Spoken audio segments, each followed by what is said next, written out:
El día de hoy tenemos una conferencia de lujo por la doctora Tamara Gamboa Salcedo, pediatra, que es especialista en medicina del adolescente, y el tema es extraordinariamente interesante e importante: consumo de sustancias y conductas compulsivas en la adolescencia. Doctora Lourdes, tienes la palabra. Muchas gracias, Henry. Nuevamente, muchas gracias a todo el equipo de CyberPets por darnos la oportunidad con esta asociación, con este enlace con la Asociación Mexicana para la Salud de la Adolescencia para traerles estos temas con respecto a la salud de adolescentes. Cuando hablamos de la adolescencia, seguramente a todos se nos ocurre y incidimos mucho en que pueden ser conductas de riesgo, conductas que nos llevan a tener algunas situaciones que van a veces poniendo en peligro nuestra salud. El hecho del consumo o abuso de sustancias, y en esta ocasión, platicando con Tamara, que es nuestra ponente, algunas situaciones de conductas compulsivas o conductas que están asociadas al abuso de algunos aspectos, también es un punto a considerar. Para que podamos abrir un poquito más el panorama de que no solamente vamos a hablar de sustancias, sino que vamos a hablar de muchísimas otras cosas que también están ocurriendo en la adolescencia. Para mí es un gran gusto y honor presentar a la doctora Tamara Gamboa Salcedo. Un breve resumen de su currículum. Estudió medicina en la Facultad Mexicana de Medicina de la Universidad La Salle y cursó la residencia en pediatría en el Hospital Infantil de México Federico Gómez. Hizo maestría en Educación de Profesiones de la Salud en la Universidad de Maastricht de los Países Bajos. También un diplomado en nutrición pediátrica por la Universidad de Boston y recientemente concluyó sus estudios de subespecialidad en medicina del adolescente en el Hospital SickKids en la Universidad de Toronto, en Canadá. Sus más de 20 años de experiencia profesional han logrado un excelente balance entre el ejercicio profesional, dedicándose tanto a la práctica docente como a la clínica en pediatría y medicina del adolescente. Actualmente tiene su práctica su práctica médica privada en el Hospital Star Médica de Querétaro, ciudad en donde participa dando conferencias, cursos y talleres a personal de salud, docentes, padres de familia y jóvenes, además de ser profesora titular del Diplomado Internacional para la Salud del Adolescente. Muchísimas gracias, Tamara. El auditorio todo tuyo. Recuerden dudas, preguntas en la casilla de preguntas y dudas y las vamos resolviendo al final. Todo tuyo. Muchas gracias, Tamara. Buenas noches.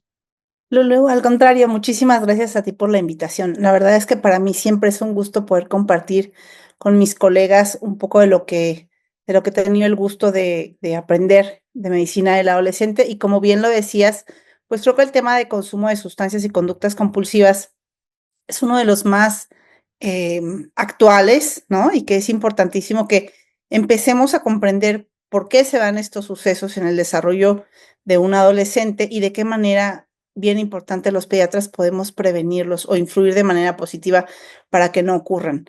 Si hacemos un ejercicio de reflexión, yo les puedo asegurar que cada uno de ustedes ha estado vinculado con alguna persona que de una u otra forma tenía un consumo abusivo de sustancias, no necesariamente las conductas compulsivas, que son algo más reciente. Pero esto solamente nos da una idea de lo normalizado que está en nuestra sociedad y de lo poco estudiado que ha sido. Es algo súper prevalente y que, bueno, ahora vamos a platicar un poco. Quisiera empezar esta charla haciendo esta reflexión con ustedes. ¿Qué tan importante es este tema en mi práctica clínica? ¿Por qué pienso que vale la pena invertir estos 45 minutos en estos temas? Yo lo que les puedo decir es que con muchísimo cariño preparé esta plática y mi intención es que sean 45 minutos de beneficio para ustedes y sobre todo para sus pacientes. Les tengo que hacer la declaración de conflicto de intereses que tengo, porque sí tengo intereses de por medio. Estoy muy interesada en que la sociedad de jóvenes de este país sea cada vez más sana, porque tengo 3 adolescentes en casa que son mi adoración. Y bueno, por ello fundamos Taeli, que ahora tengo el orgullo de compartirles, que ya es una AC, próxima a convertirse en donataria, en donde estaremos produciendo materiales educativos respecto a la salud de los adolescentes para poder llegar a aquellos que son menos privilegiados que nosotros. Bueno, pues no podemos cambiar aquello de lo que no somos conscientes, pero una vez que la conciencia se expande, va a ser imposible retroceder. Y aquí sí quisiera hacer es un warning message esto para ustedes, porque les puedo asegurar que después de la plática de hoy se van a ir pensando en las conductas compulsivas y en el consumo de sustancias de una manera distinta. Y eso espero que ocurra para que entonces en el ejercicio de su práctica profesional aborden de manera diferente estos temas. ¿De qué vamos a hablar? Lo vamos a hacer súper sencillo. Vamos a hablar de la definición del problema. Vamos a revisar un poquito de morbimortalidad asociada, las palabras que usamos cuando hablamos de estos temas, qué pasa con el cerebro adolescente y de qué tamaño es el problema. Y luego dedicaremos otro rato a las posibles soluciones con la visión biopsicosocial del paciente, la educación médica continua, tanto para educar al paciente como para tamizar en la identificación temprana y la referencia oportuna de estos casos. Y empezamos con la pregunta número 1. ¿Por qué hablamos hoy de consumo de sustancias y conductas compulsivas en la adolescencia? Me encantaría ver el chat y que fuera una participación bastante más activa de su parte, porque me gustaría saber por qué piensan que este tema es algo importante, por qué consideran que vale la pena dedicarle tiempo. Cada vez lo vemos más, porque ya es una epidemia, porque hay muchas drogas que se han normalizado, porque es sumamente común, porque es muy frecuente. Pues por supuesto, fíjense que nada más en esta imagen les menciono algunos efectos que el uso de sustancias tiene en la vida de los adolescentes. Tiene una implicación en su salud emocional, en la manera en cómo lucen, en su desempeño académico, en sus relaciones familiares, en la posibilidad que tienen de tener un empleo, en cómo sus amigos se relacionan con ellos, en su salud física, en los hobbies a los que se dedican, los objetivos de vida que tienen implicaciones legales, tiene implicación con las relaciones románticas que pueden tener, con la posibilidad que tengan de generar dinero o de en qué utilizan el dinero del que gozan o del que reciben de sus papás. Y bueno, finalmente, tanto el sueño como la alimentación se ve afectada por el consumo de sustancias. Entonces, si se dan cuenta, el consumo de estas sustancias tiene un impacto de manera muy global en la salud de los jóvenes y por eso es que es un tema tan importante, ya que cada vez es más común. Y es que, ¿cuál es verdaderamente el problema? O sea, ustedes me dirían que el problema es que las sustancias están más accesibles, las sustancias que causan. Pues aquí les tengo lo que a mí más me preocupa referente a las sustancias. Les presento una estadística de INEGI del 2024, en donde nos presentan las causas de muerte en niños y adolescentes en este país. Y fíjense que pueden ver en verdecito que están aquí los accidentes, en lugar 4 en menores de 1 año, y luego sube al lugar 3 en los de 1 a 4 años, y luego sube al lugar 2 entre 5 y 9 años. Y ya para los 10 y 14 años se convierte en el segundo y más allá de los 15 en la primera causa de muerte de adolescentes. Y lo que no dicen las letras chiquitas es que estos accidentes están vinculados más del 90% de las veces a consumo de alguna sustancia. ¿Y qué les digo yo de suicidio y homicidio como causas de muerte en los adolescentes de nuestro país? Sabemos perfectamente que después de la pandemia ha venido esta otra pandemia, ¿no? Pospandemia de salud mental, en donde el suicidio y el homicidio están directamente vinculados con estados de patología de salud mental como ansiedad y depresión, y que muchísimas veces se puede estar asociado también a consumo de sustancias. Entonces, en realidad, no es que me preocupe que los chavos echen un trago. Eso no es el problema. El problema es que cuando los chavos echan un trago, se suben a un coche y se matan. Y es de las causas más comunes de muerte entre los adolescentes de más de 10 años.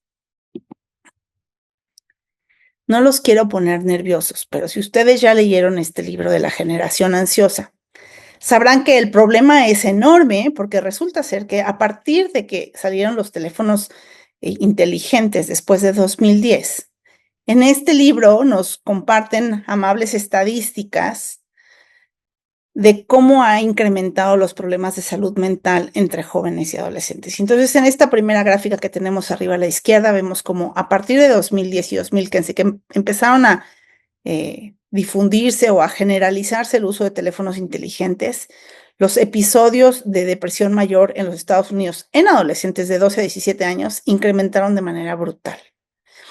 En la siguiente gráfica, que es la del centro, vemos cómo a partir de 2010 también hubo un nuevo incremento en suicidios en adolescentes de entre 15 y 19 años, tanto hombres como mujeres. Y ojo, aquí vale la pena mencionar que ya había habido otros factores que habían incrementado la tasa de suicidios en adolescentes por ahí de los 80s, 90s, pero que esta tasa se había logrado abatir y que después de que aparecieron los teléfonos inteligentes empezaron nuevamente a ocurrir muchísimo más estos episodios. Y luego finalmente pues las visitas en el departamento de urgencias por autolesión. Y aquí podemos ver igual manera cómo la curva empezó a verticalizarse, sobre todo en niñas, a partir de 2010, cuando el uso de teléfonos inteligentes empezó a generalizarse. Entonces, si ustedes se dan cuenta, pues está bien demostrado que el impacto que los teléfonos celulares inteligentes tienen en la salud mental de los jóvenes, pues es algo para considerar como problemático. Y es que sabemos que los principales motivos de consulta en la adolescencia eran estos, es una publicación de antes de la pandemia de 2007, en donde veíamos pacientes por obesidad, por síntomas inespecíficos, por problemas de carácter, rendimiento escolar, problemas de conducta, de comunicación, acné, nutrición, disfunción familiar, baja autoestima.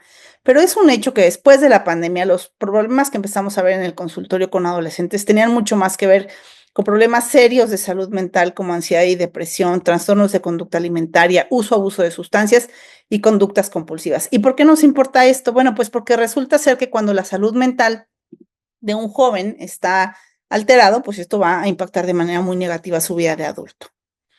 ¿Cómo nos referimos a estos temas de consumo de sustancias o de conductas compulsivas? Pues es bien importante que seamos cuidadosos y profesionales al momento de referirnos a estos, porque está bien documentado que las palabras que usamos sí importan. Y yo muchas veces intento persuadir a mis colegas de evitar el uso de la palabra drogas y adicciones, porque eso los convierte en drogadictos. Usemos la palabra sustancias, ¿verdad? Porque sustancias también hace como correcta descripción de lo que consumen nuestros pacientes y evitemos la palabra adicciones y más bien utilicemos el consumo o el uso o el abuso de sustancias o el consumo problemático de sustancias, porque además eso es mucho más explícito. Verdaderamente estamos hablando de personas que al consumir una sustancia tienen una disfunción en su entorno, que puede ser una disfunción física, psicológica o social, que va a generarle un problema. El estigma que hay alrededor de alguien a quien se denomina adicto es enorme y el hecho de estigmatizarlos les da menos posibilidades de recuperarse de estas patologías. Entonces es bien importante que dejemos de señalar a los jóvenes que incurren en estos consumos de sustancias abusivos o en estas conductas compulsivas para que los podamos ver más bien como pacientes que tienen problemas de salud mental que requieren de un apoyo multidisciplinario y que tienen la posibilidad de curarse. ¿En dónde llegamos a ver adolescentes con consumo de sustancias o con conductas compulsivas? Pues están en todos lados, ¿no? La verdad es que llegan a la consulta externa, en urgencias los vemos también intoxicados o con crisis de ansiedad, en terapia intensiva, algunos de ellos por lo graves de su presentación pues requieren de terapia intensiva y algunos de estos pacientes también llegamos a verlos en hospitalización. Entonces, si nos damos cuenta, cada vez más estamos viendo jóvenes que tienen ese tipo de problemas y que se presentan en todos los contextos donde podemos ejercer nuestro trabajo. ¿Y qué es lo que le pasa al cerebro adolescente? Como que, ¿qué sería lo que nos preocuparía de que los adolescentes sean quienes están consumiendo sustancias? ¿Qué suenan? ¿Por qué nos preocupa tanto el cerebro de los adolescentes? Porque también hay adultos que consumen sustancias y también hay adultos que incurren en conductas compulsivas. ¿Están de acuerdo conmigo? Efectivamente, su desarrollo no ha terminado. Y el otro día estaba en una plática en la que alguien le preguntó a un experto en neurodesarrollo que le decía, bueno, pero es que el neurodesarrollo del cerebro verdaderamente ¿cuándo termina? Y me quedé pensando y dije, bueno, es que si hablamos de neurodesarrollo como tal, pues neurodesarrollo es la capacidad de aprender y espero que estén de acuerdo conmigo.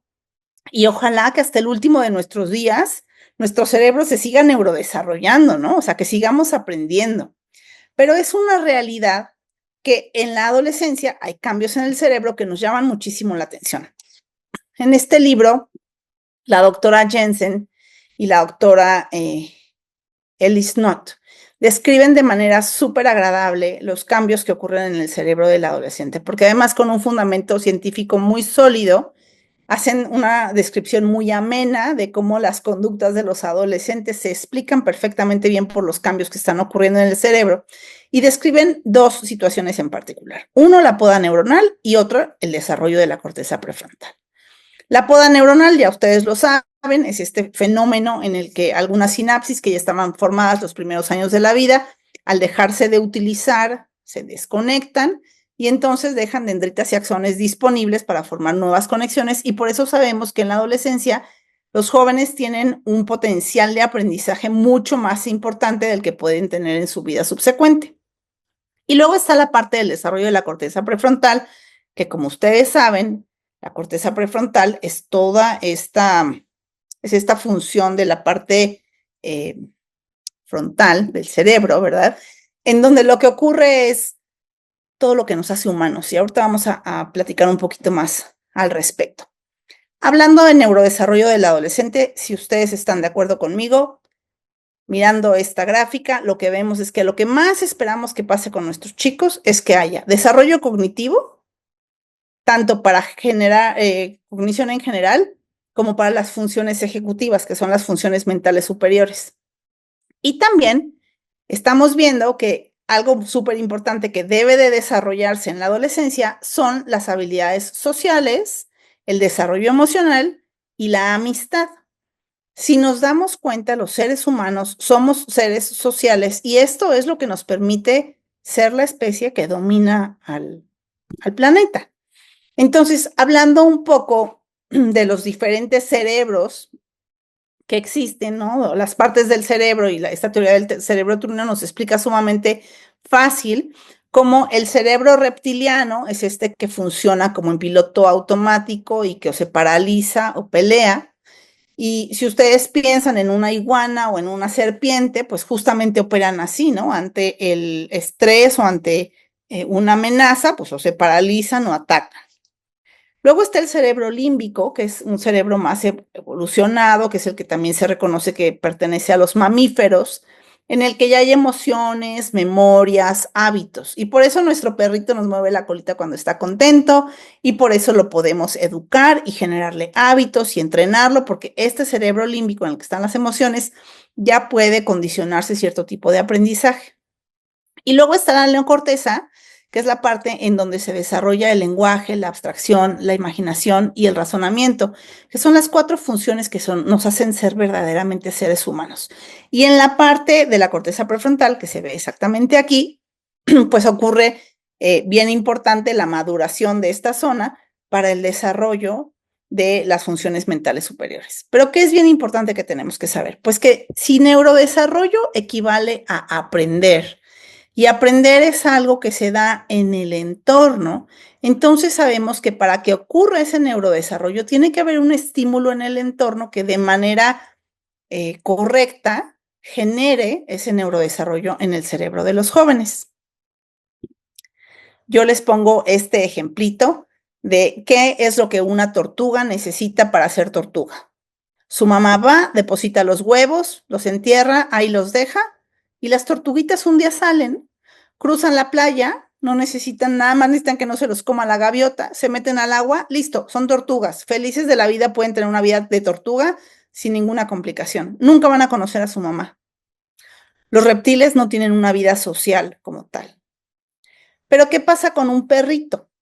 Pues un perrito nace de su mamá y por ser mamífero de entrada, pues depende en cuanto a la alimentación de su mamá y entonces tiene que estar con ella al menos los primeros que son 12 semanas, ¿no? Antes de separar a un perrito de su mamá.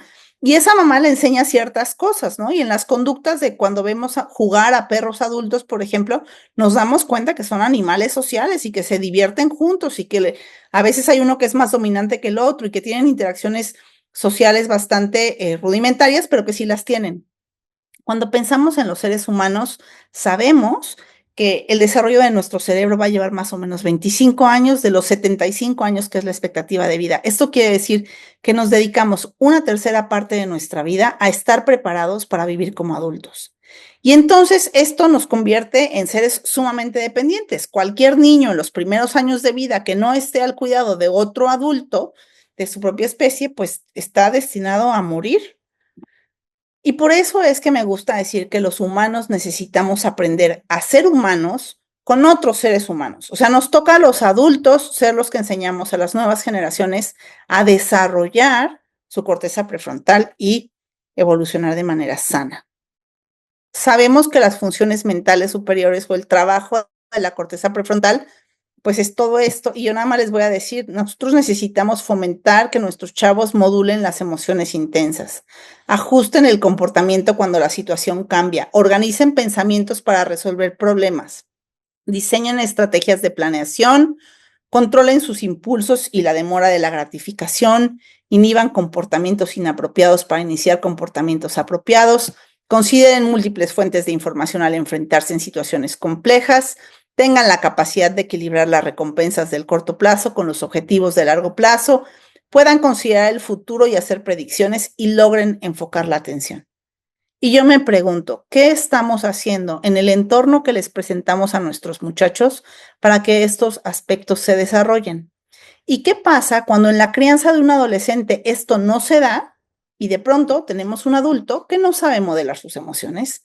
O tenemos un chavo ruco que es incapaz de inhibir sus comportamientos inapropiados o controlar sus impulsos para demorar la gratificación. ¿Conocen a alguien que de pronto no sepa considerar el futuro y hacer predicciones y no pueda llevar una agenda? Bueno, pues el asunto es que a los adultos nos toca generar estos entornos para los jóvenes y justamente el cerebro está en la adolescencia, en esta fase muy importante en donde puede aprender a hacer todas estas cosas que son fundamentales para la vida. El cerebro del adolescente comparado con un auto trae el acelerador a fondo porque el sistema de recompensa está a todo y con muy poquitos frenos porque la corteza prefrontal no está del todo desarrollada. Y eso es justamente lo que hace que haya un riesgo incrementado en sus conductas porque no alcanzan a medir el impacto o las probables consecuencias de cada uno de sus comportamientos. Cuando hablamos de los sistemas dopaminérgico y serotoninérgico, que son los que se encargan como de modelar gran parte de nuestra conducta, sabemos que por la vía dopaminérgica están las funciones de la gratificación, la motivación, que es súper importante para nuestra conducta, el placer, la euforia, la función motora fina, la compulsión y la perseveración en conductas. De manera que es esta vía la que suele hiperestimularse cuando incurrimos en conductas que se llaman compulsivas, que de manera inicial generan gratificación o placer y que de manera secundaria van a hacer que se ocurran de una manera compulsiva y perseverante. Por el otro lado, la vía de la estimulación serotoninérgica tiene más que ver con el temperamento, con el procesamiento de la memoria, con el sueño, con la cognición. Y hay quienes dicen que la estimulación de la vía serotoninérgica, lejos de estar asociado a placer o euforia, es lo que se parece bastante más a la felicidad. Entonces, es bien importante entender cómo la activación de la vía dopaminérgica es la que está vinculada a la perpetuación o la compulsión de estas conductas que pueden tener que ver, por ejemplo, con tengo un estado emocional determinado y ante ese estado emocional respondo buscando fumarme un churro de marihuana o busco un poco de alcohol o veo pornografía o busco con quién tener sexo o me dedico a hacer apuestas. Si quieren saber más acerca de este tema de las vías dopaminérgicas y serotoninérgicas, que ya quedamos que por un lado son las sustancias y conductas compulsivas y del otro lado están las estrategias de afrontamiento positivo del estrés, yo los invito a que sigan a este hombre, Andrew Huberman. Es un neurofisiólogo maravilloso que en este particular video habla con el doctor Malenka de cómo funcionan los circuitos de recompensa y cómo el estímulo en estos circuitos de recompensa van a dictar o van a hacer que nuestras elecciones en cuanto a la conducta sean unas u otras. Este video es un video de 2 horas 50 minutos, lo explican de manera espléndida y obviamente por la duración de la sesión que tenemos el día de hoy no voy a entrar en más detalles, pero de verdad se los recomiendo porque es una muy buena fuente científica para entender mejor esto de los sistemas de recompensa. Entonces, bueno, sabemos que cuando un trastorno de salud mental en un adolescente no se trata, sus consecuencias se van a extender a la vida del adulto, perjudicando tanto su salud física como su salud mental y, bien importante, limitando sus posibilidades de llevar una vida plena en el futuro. Medio de chiste, platicábamos el otro día con alguien que hace salud pública y decía, bueno, pero es que los hipertensos y los diabéticos sí trabajan. ¿Qué vamos a hacer cuando estos montón de adolescentes con problemas de salud mental lleguen a la vida adulta y estén incapacitados para trabajar? Entonces, ¿qué va a mover a nuestra sociedad? Pues en realidad tenemos que pensar qué vamos a hacer para ayudarlos para salir de estos problemas.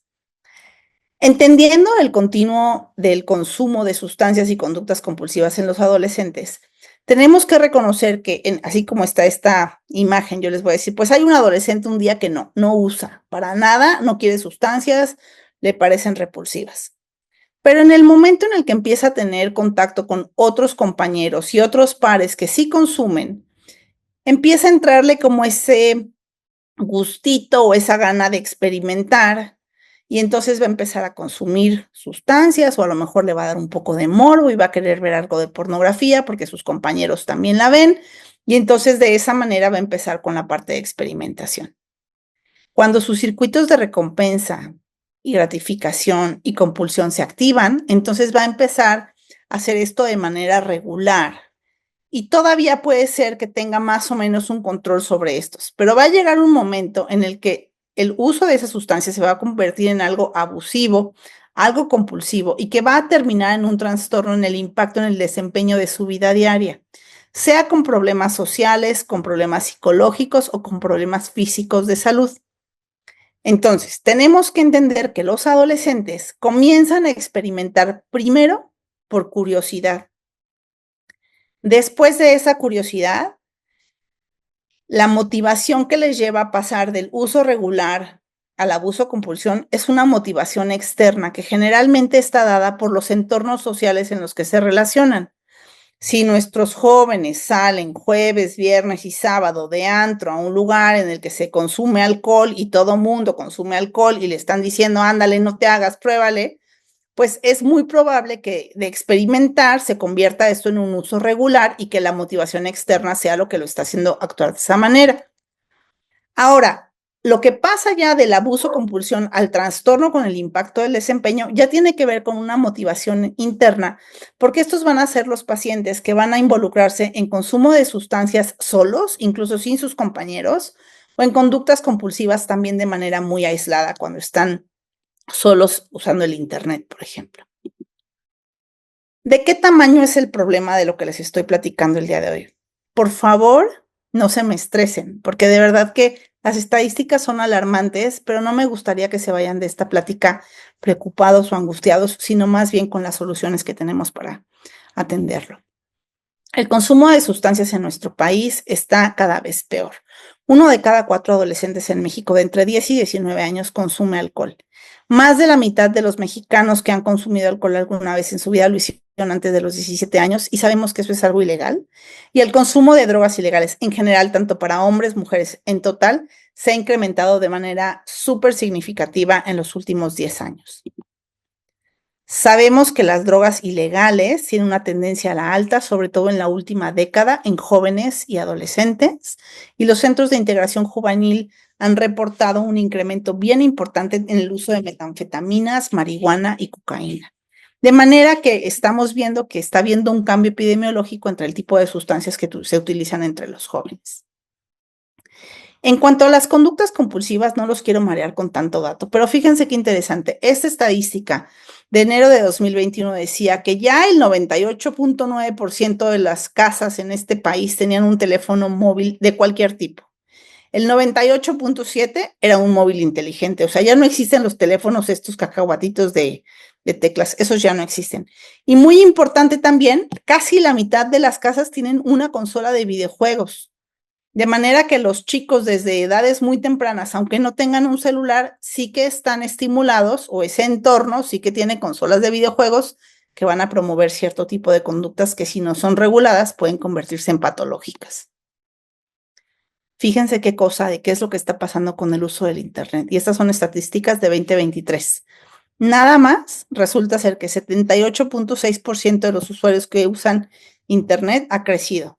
Estamos hablando de 100 millones, que en promedio utilizan 8 horas al día usando Internet.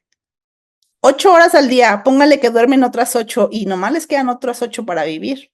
En realidad son estadísticas alarmantes de cómo se ha generalizado el uso de los dispositivos móviles.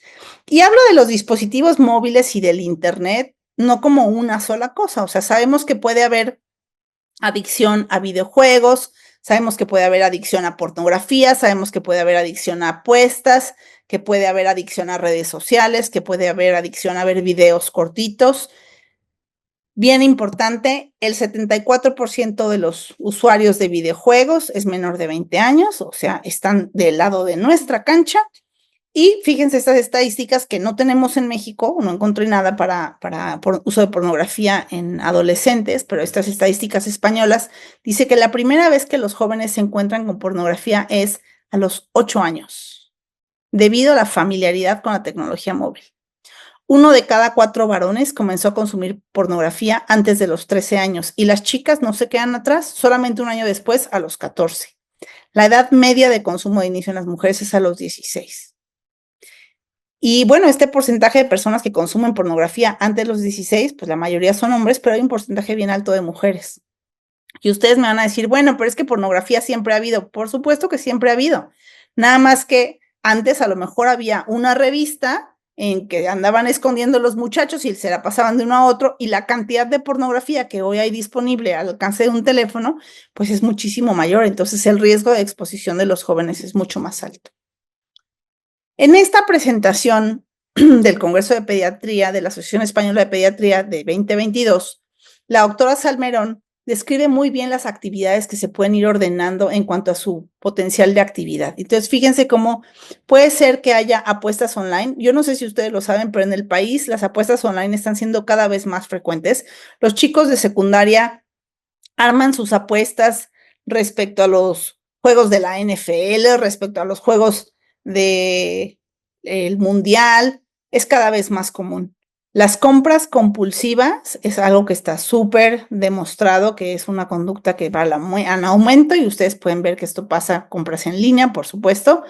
Pornografía, juegos sin apuestas, que son juegos de videojuegos de niños, empiezan a jugar de niños y siguen utilizando en la vida del adolescente, las redes sociales y ver videos o buscar información. O sea, también se convierte en una conducta compulsiva de pronto quererle preguntar todo a ChatGPT, y ya no se los incluí en esta presentación, pero hay una estadística de hace 2 días que publicó el MIT súper interesante de qué pasa en los cerebros de personas que utilizan ChatGPT o inteligencia artificial de manera diaria para hacerles preguntas de resolver en sus cosas habituales del trabajo y de la vida diaria. Resulta ser que después de 50 días ya empieza a haber evidencia de cómo la corteza prefrontal empieza a tener diferentes tipos de conexiones en detrimento de aquellos que utilizan la inteligencia artificial, porque sencillamente están dejando de pensar. Bueno, pues ya los espanté horrible, ya casi me eché 2/3 partes de la plática. Vamos a hablar de las posibles soluciones, si les parece bien. La primera respuesta a este problema me parece que es la visión biopsicosocial del paciente. Es una palabra que hay a quienes les suena rara. A mí la verdad es que me encanta porque describe desde mi perspectiva de una manera muy completa al ser humano como un ente biológico, psicológico y social. Y tenemos que verlos así. Creo que los pediatras en general tenemos el privilegio de ver hacia los pacientes. Los cardiólogos les ven el corazón y los neurólogos el cerebro y los nefrólogos el riñón, pero los pediatras... Que aparte tronó mi secadora y la deja por ahí tiene un micrófono abierto, no sé si me pueden ayudar a cerrar. Entendiendo los factores biopsicosociales que tienen que ver con ese tipo de conductas que tienen que ver con salud mental, pues vamos a ver cómo hay algunas intersecciones. Por ejemplo, en los biológicos sabemos que están las vulnerabilidades genéticas y la discapacidad. Tenemos súper documentado que pacientes que están dentro del espectro autista o con trastorno por déficit de atención son mucho más propensos a engancharse en consumo de sustancias. Desde el lado de los efectos psicológicos están las habilidades de afrontamiento que tienen nuestros pacientes, y nos toca educar en habilidades de afrontamiento del estrés para que puedan responder mejor a los diferentes estresores que tienen en el entorno. Sus habilidades sociales también es algo súper importante y sabemos que están en detrimento y que las nuevas generaciones tienen menos habilidades sociales que las generaciones previas. El temperamento, por supuesto, también tiene que ver el coeficiente intelectual. Y cuando hablamos de temas sociales, entonces ya hablamos de un poco del trauma que pueden haber experimentado los chicos, y yo no me canso de decir que los pediatras tendríamos que poner más atención a los eventos adversos de la infancia que generan trauma y que hacen que en la adolescencia nuestros chicos tengan vacíos existenciales que los hagan más propensos a consumir sustancias o a incurrir en conductas compulsivas. El tema de las relaciones, tanto de amistad como de familia, el tipo de vínculo que desarrollan con sus padres, las relaciones románticas, la escuela, la familia y los pares, son aspectos que tenemos siempre que considerar como muy importantes en el desarrollo de abuso, de consumo de sustancias o conductas compulsivas. Esta diapositiva, por favor, sáquenle foto, háganle screenshot, llévensela guardada en su cartera, péguenla en su sala de espera del consultorio. Es bien importante que, aunque es desde 2018, que parece una cosa viejita, es una manera muy clara de explicar cómo hay factores tanto de riesgo como de protección para el consumo de sustancias y conductas compulsivas, y cómo todos jugamos un papel en la prevención o en el riesgo de este tipo de conductas.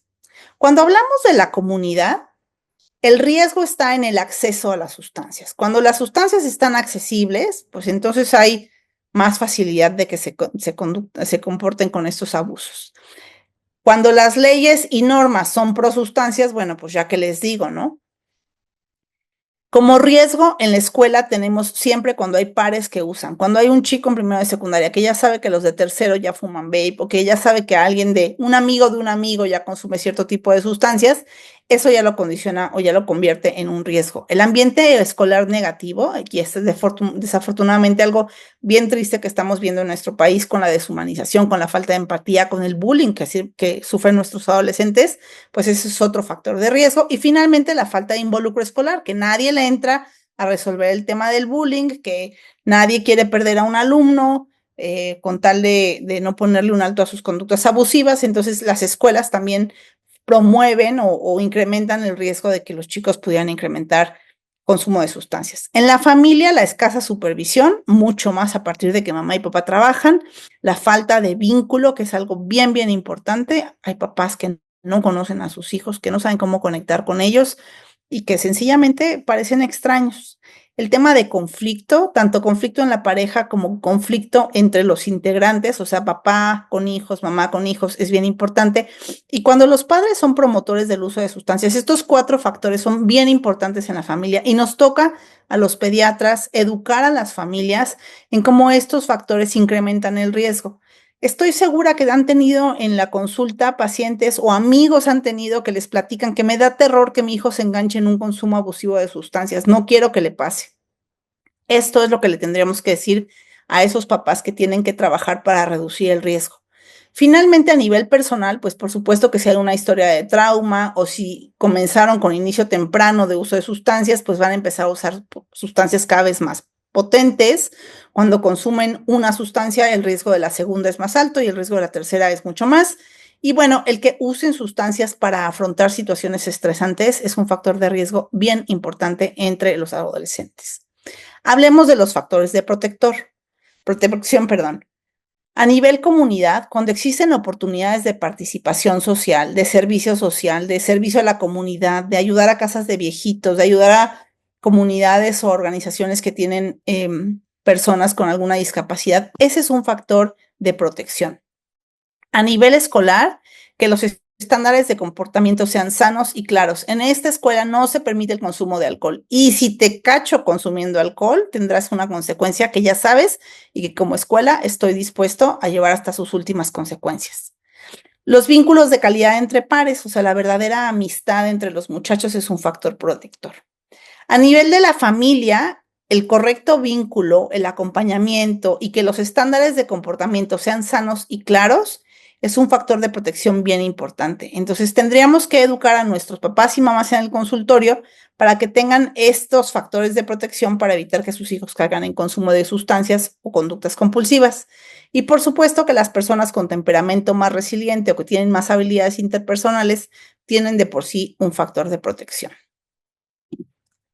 ¿Qué tenemos que saber los pediatras de estos temas? Bueno, pues tenemos que saber cuando abordamos en el consultorio o cuando ya de pronto nuestro paciente nos refiere que sí, efectivamente está involucrado en el consumo de sustancias o que algún tipo de conducta, pues tenemos que saber de qué tamaño es el problema, ¿no? Y cuál es el problema. Entonces hay que preguntar qué es lo que está consumiendo, cuánto lo está consumiendo, con qué frecuencia, desde hace cuánto, cómo lo usa, si usa sustancias, y esto es, si usa sustancias mezcladas o si usa sustancias cuando está en la conducta compulsiva. Por ejemplo, pasa mucho hoy en día que los chicos inician vida sexual activa muy jóvenes, pero que están siempre acompañados de consumo de alcohol, porque sobrios no se animan, entonces se alcoholizan para desinhibirse y entonces ya bien desinhibidos, ahora sí tienen contacto sexual con personas que quizá no conocen o con múltiples parejas en una misma noche.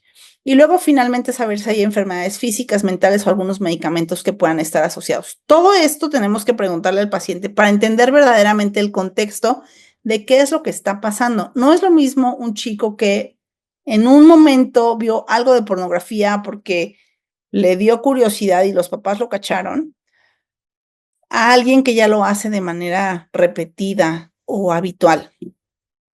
Sabemos que hay criterios bien claros para diagnosticar el trastorno por consumo de sustancias y que básicamente se requiere de 2 criterios durante 12 meses. Estos son los criterios, no se los voy a leer. Y sabemos que puede ser leve, moderado o grave dependiendo de cuántos criterios se presentan. Y aunque para el trastorno por consumo de sustancias estos criterios están súper claros, para las conductas compulsivas fíjense que no está tan claro. Y entonces hay criterios para el trastorno del juego y nada más.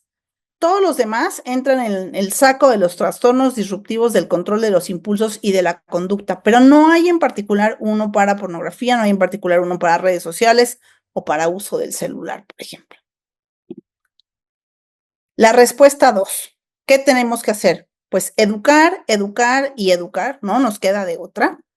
Y tenemos que educar con cifras y con información real para nuestros pacientes. Está súper demostrado que si les hablamos de las sustancias como algo terrible y atemorizante, se van a burlar de nosotros, porque los chicos saben que las sustancias de manera inicial generan una sensación placentera, por eso las usan, porque al principio se siente bien.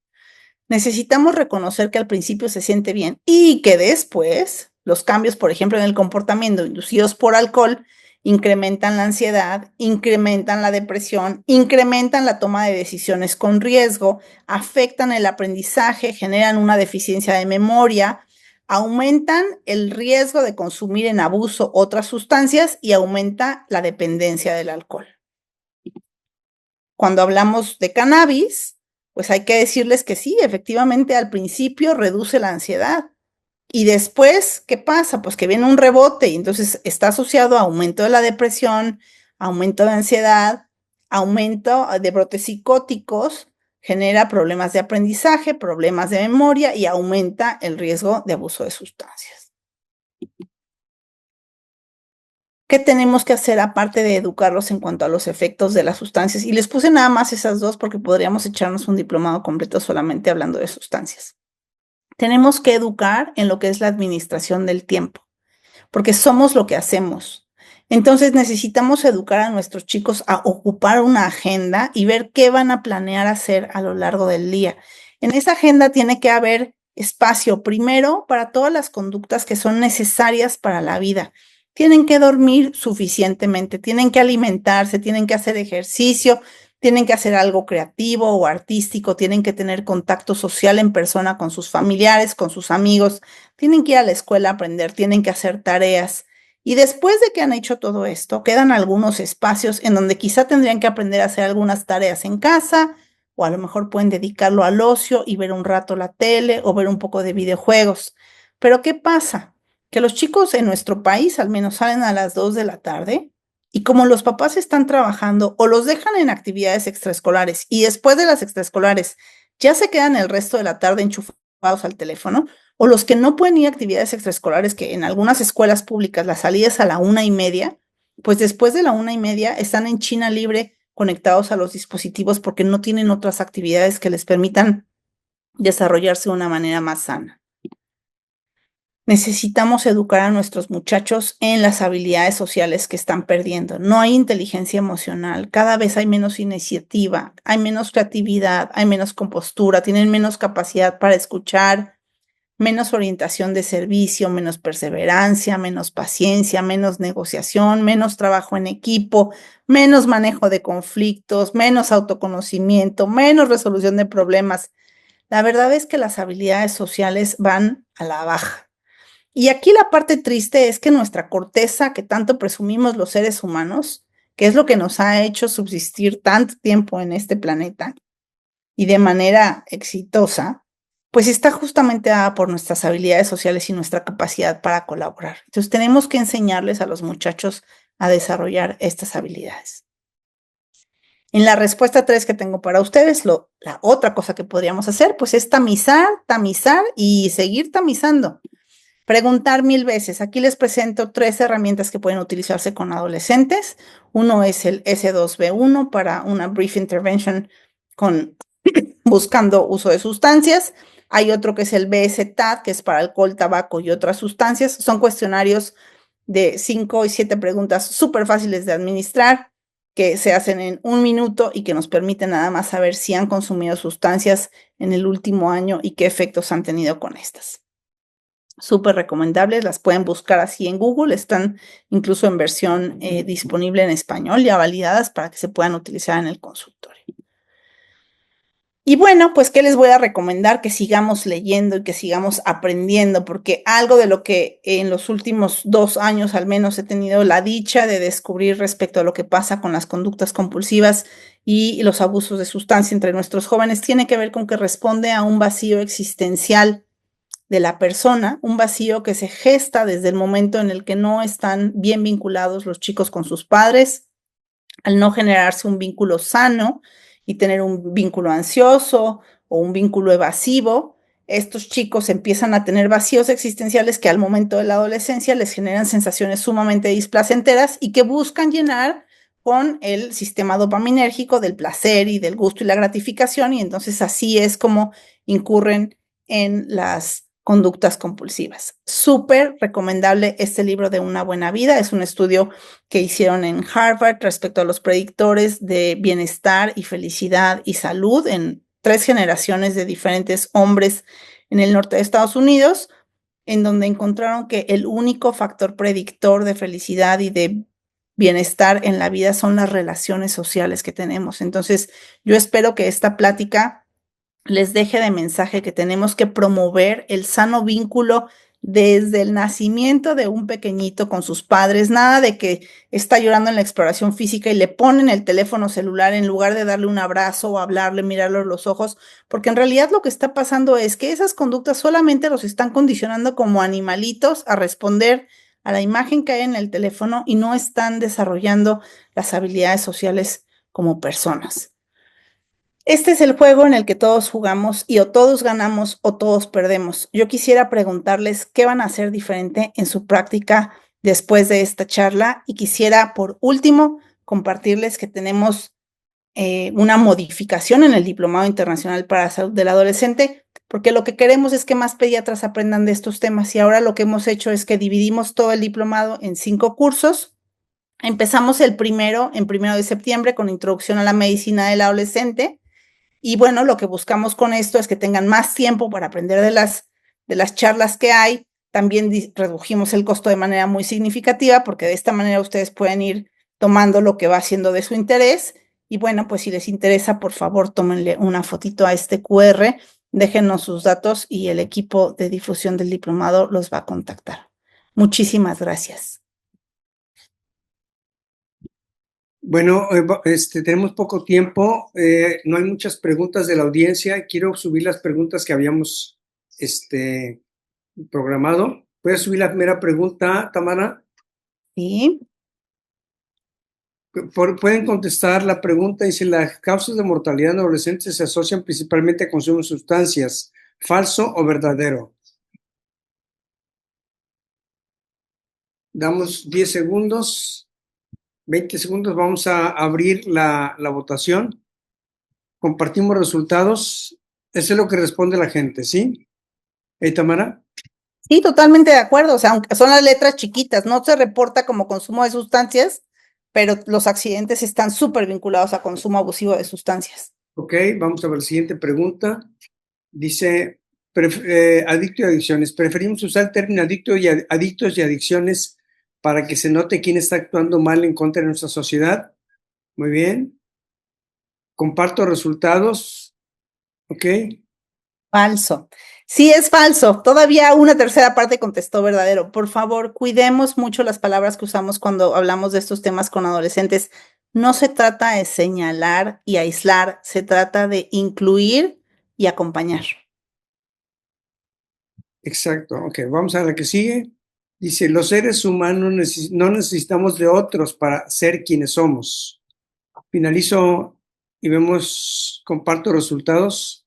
Exactamente. Necesitamos de otros seres humanos. Y aquí la noticia es que nuestros niños y adolescentes necesitan de otros adultos y que a veces vemos que no es la persona significativa, ni mamá ni papá, ya no están cerca de sus abuelos, no tienen tíos en la misma ciudad. Nos toca a los pediatras ser quienes dejamos ese mensaje, a los profesores, a los coaches, a los psicólogos. A veces nos toca ser ese adulto significativo siendo la mamá del amigo y el día que lo invitas a comer en la sobremesa hay una discusión o una plática interesante en donde los podemos influir de manera constructiva. Por último, ¿cómo califica el grupo? Son 270 asistentes. ¿Cómo califican tu conferencia? 98%, 99% la califican como excelente y muy buena. ¿Cómo ves? Qué gusto me da, porque entonces se van a quedar picados para aprender más de estos temas. De veras tenemos que ponernos la pila. Muy bien, yo quisiera preguntar, tenemos solamente 3, 4 minutitos para preguntas de la audiencia. Emilio. Sí, claro. Bueno, antes que nada me sumo a las felicitaciones para la doctora Tamara Gamboa por su estupenda conferencia. El doctor Ángel Dueñas pregunta, y creo que, bueno, ya nos ha aportado algo la doctora, ¿qué métodos tenemos los pediatras para educar a los padres al respecto del tema? Yo creo que lo primero que tenemos que hacer con los padres es que tenemos que explicarles que el modelo de adultocentrismo en el que nosotros fuimos criados ya no es vigente. Entonces, en lugar de ser los papás que para nosotros fueron nuestros papás, ellos tienen que cambiar la forma en cómo se acercan a sus chicos y en lugar de decirte, yo me la sé de todas, todas, y la vida es como yo te digo que es, los papás tendrían que preguntar más, ¿cómo ves la vida? ¿Qué es lo que te preocupa? ¿Qué inquietudes tienes? Los papás tendrían que ser más curiosos. Es una forma diferente de ser papás. Muchas gracias, doctora. El doctor Oscar Eduardo Ochoa, es una pregunta muy curiosa. ¿Se puede realizar panel de sustancias en sangre sin autorización del adolescente? Legalmente se puede hacer. ¿Qué efecto va a tener en el vínculo o en la relación médico-paciente? Si alguien se siente invadido en su privacidad y tú vienes de una manera violenta a forzarlo a hacer algo, la consecuencia, ¿qué va a hacer? ¿Que vas a encontrar que tiene marihuana? Está bien, estuvo consumiendo marihuana. ¿Y luego? ¿Cómo vas a poder acercarte a ese chico para acompañarlo? Yo creo que no es deseable hacerlo de manera impositiva nunca. Gracias. El doctor Horacio Velázquez es una pregunta sobre si en familias homoparentales existe una mayor incidencia o una menor incidencia del abuso de estas sustancias. Fíjate que no tengo conocimiento en familias homoparentales, pero sí tengo conocimiento de que la comunidad LGBT tiene una altísima incidencia de consumo de sustancias y de problemas de salud mental que creo que están asociados a su propio desarrollo y a lo difícil que es para ellos integrarse a la sociedad porque es una sociedad cada vez menos tolerante, que por un lado está hablando como de ser tolerante y diverso y aceptar, pero la realidad es que solamente se está polarizando y entonces lo que está pasando es que quienes lo aceptan o quienes lo rechazan estamos cada vez más lejos y eso genera un entorno más pues adverso para la comunidad LGBT. Hay, También, perdón, no, Henry, adelante.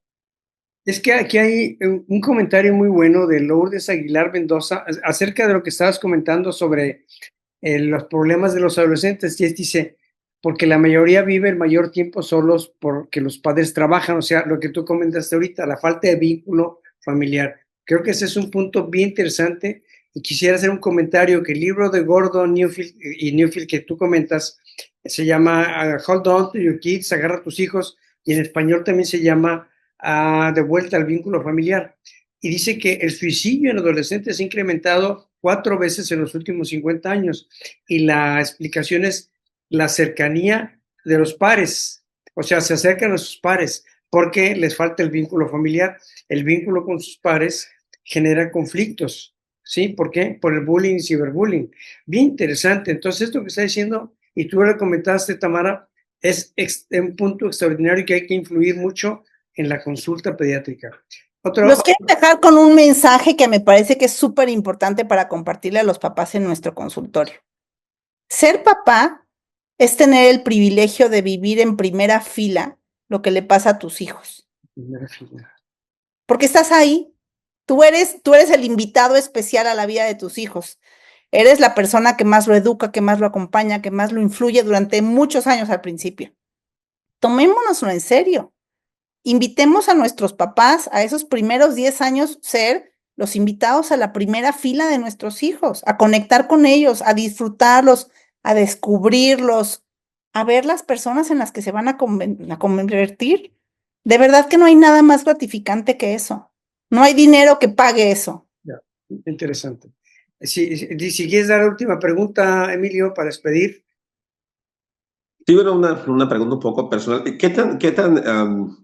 ¿Qué tanta sensibilidad, especialidad tienen los tamices que nos comentó para detectar más que nada el abuso de sustancias en los adolescentes, ya que habría el riesgo, no sé, como una opinión personal, de sesgo por manipulación de alguna respuesta, por vergüenza, decir no tengo eso?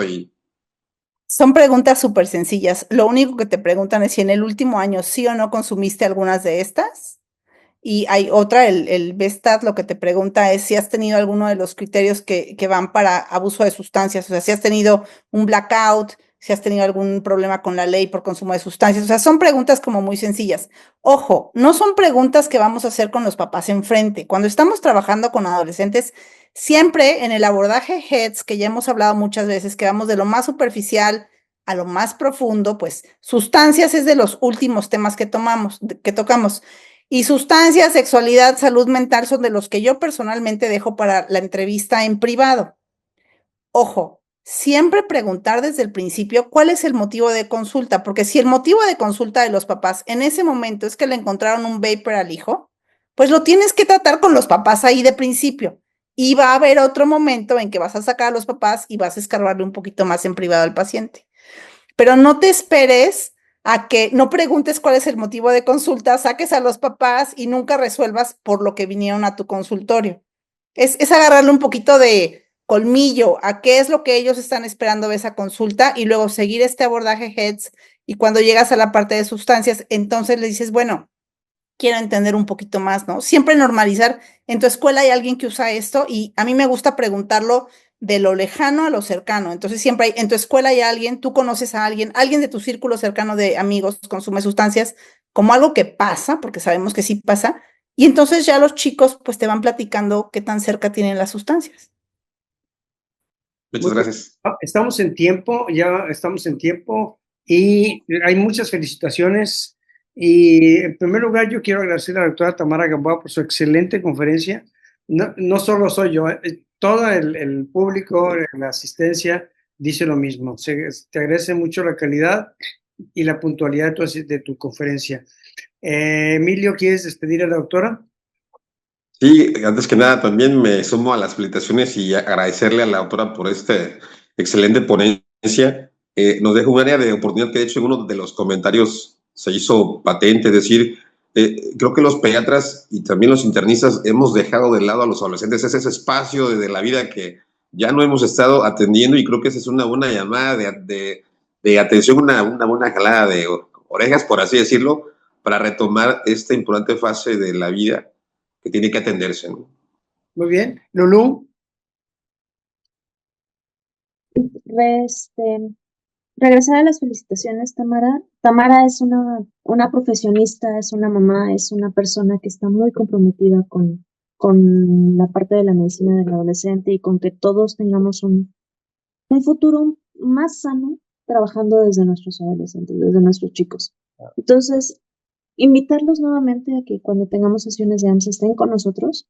La Asociación Mexicana para la Salud de la Adolescencia y TAELI estamos juntos trabajando para también poder proporcionar apoyo. Algunas personas veo en el chat que están de, bueno, ¿cómo hago la consejería? ¿Cómo me refiero con tal? ¿Qué puedo hacer? Porque obviamente al momento de que uno lo hace en el momento, en la consulta, o a veces en forma personal es como de, ok, ¿qué hago? Sin ningún miedo, una de las cosas principales, y Tamara lo resolvió muy bien y lo comentó, de que no estamos solos, ni como profesionales, ni como personas, ni como pediatras, ni como papás, ni como hermanos, ni como tíos, no estamos solos. Entonces, en el momento que se necesite, también podemos acudir a ayuda. Habemos varias personas que estamos dedicadas precisamente a eso y sin ningún problema pueden llegar a comentarnos y a pedir, solicitar. No todos podemos ser promotores de salud, independientemente de la profesión que tengamos. Entonces, muchas gracias, Tamara. Nuevamente, excelente ponencia. No tengo más que decir, más que muchas felicitaciones. Veo que muchas personas que quieren que se repita. Y por mi parte sería eso. Nuevamente, gracias a CyberPets por darnos este espacio para poder llegar a más personas con esta información. Pues gracias a todos ustedes, a ti, Lulú, por esta excelente organización, a Tamara por su excelente conferencia, a Emilio por su apoyo, a David Camarena por su apoyo en la asistencia y a todos los asistentes que fueron 270. Gracias por estar con nosotros.